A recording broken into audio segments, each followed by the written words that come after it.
এতদিন জেনে এসেছি রজব মাসে আল্লাহুম্মা বারিক লানা ফি রজব ওয়া শাবান ওয়া বাল্লিগনা রমাদান, এই দোয়াটি বেশি বেশি পড়তে বলা হয়েছে রমজানের আগ পর্যন্ত। এখন শুনছি এটি নাকি সহিহ না। জনাব আপনার কাছ থেকে সঠিক তথ্যটি জানতে চাই। বোন সুলতানা রাজিয়া, হ্যাঁ, আপনি এতদিন পড়ে আসছেন আল্লাহুম্মা বারিক লানা ফি রজব ওয়া শাবান ওয়া বাল্লিগনা রমাদান, এই জন্য আপনার খুব বেশি অনুতপ্ত হওয়ার কারণ নেই। কারণ প্রথমত এই দোয়াটির মিনিং বা অর্থের ভিতরে খারাপ কোনো কিছুই নেই, অতএব আপনি পেরেশান হওয়ার কোনো কারণ নেই।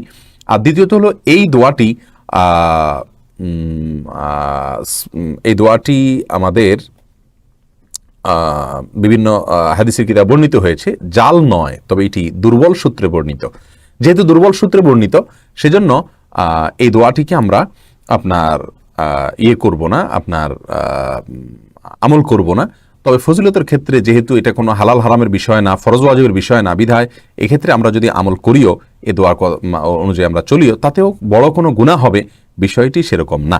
আল্লাহুম্মা বারিক লানা ফি রজব ওয়া শাবান ওয়া বাল্লিগনা রমাদান, এই দোয়া যদি কেউ পড়ে কোনো গুনাহ হবে না। তবে হ্যাঁ, যেহেতু বিষয়টি কোরআন এবং সুন্নাহ থেকে বিশুদ্ধভাবে প্রমাণিত নয়, নবী সাল্লাল্লাহু আলাইহি সাল্লাম থেকে বিশুদ্ধভাবে প্রমাণিত নয়, সেজন্য আমরা বিশুদ্ধভাবে বর্ণিত বহু আয়াত এবং বহু দোয়া আছে, সেগুলো আমরা করব। আর এমনিতে যদি সাধারণভাবে কেউ এই দোয়ার উপরে আমল করেন, তাহলে সেক্ষেত্রে ইনশাআল্লাহ বিইذনিল্লাহ তিনি আল্লাহর কাছে মানে সুন্নাহ মনে না করে এটাকে যদি আমল করেন, তাহলে অবশ্যই তিনি সওয়াব পাবেন, এবং এটা একটা ভালো দোয়া, অর্থবহ দোয়া সেই অর্থে।